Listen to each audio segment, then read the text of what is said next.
Président, celui-là, il devrait Amendement passer. numéro 1 à la délibération numéro 1. Celui-là, il devrait passer. Alors, on y va. Le groupe centriste indépendant vous propose, en fait, de repenser la formation des IPA. Alors, infirmières en pratique avancée. Qu'est-ce que c'est que les IPA? Ce sont des infirmières, attendez, dans 4 spécialités. Pathologie chronique stabilisée, oncologie, hémato-oncologie, maladie rénale, psychiatrie et santé mentale. 4 spécialités dont on a un besoin criant, urgent.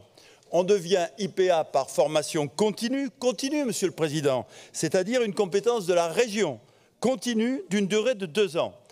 Or, aujourd'hui, cette formation est un échec total, car elle oblige des hommes et des femmes qui sont ancrés dans leur territoire, avec des responsabilités familiales et professionnelles, à faire 2 ans d'études à Bordeaux, au beau milieu de leur carrière.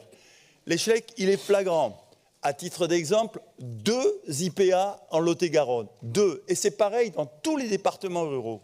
Voilà. Donc, notre amendement propose de ramener la formation continue dans les territoires, de la ramener dans nos départements, où nous disposons de l'infrastructure de nos hôpitaux, et des futurs campus de santé qui sont défendus, et c'est une très bonne idée, par votre vice-présidente.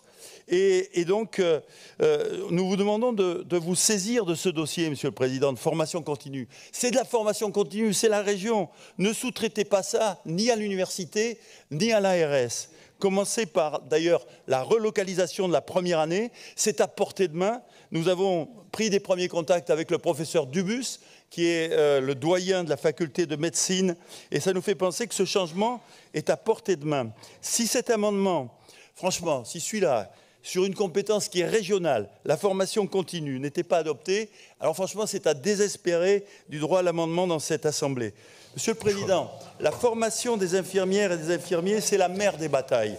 Pour éviter. Et vous avez vu qu'on en a considérablement augmenté le nombre. Peut-être pas assez, Monsieur le Président, parce qu'on y est. Bien sûr, comme les médecins. L'amélioration, c'est dans 5-6 ans. Et les infirmiers, c'est tout de suite.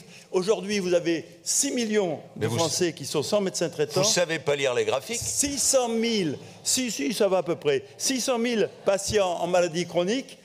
Écoutez bien, il y a une proposition de loi d'une députée, Madame Rist, qui a été adoptée au Sénat et qui donne le droit d'ordonnance médicale dans un nombre de circonstances élargi aux IPA. Donc le Parlement a fait son travail, c'est maintenant à la région, à nous mes chers collègues, de faire le nôtre.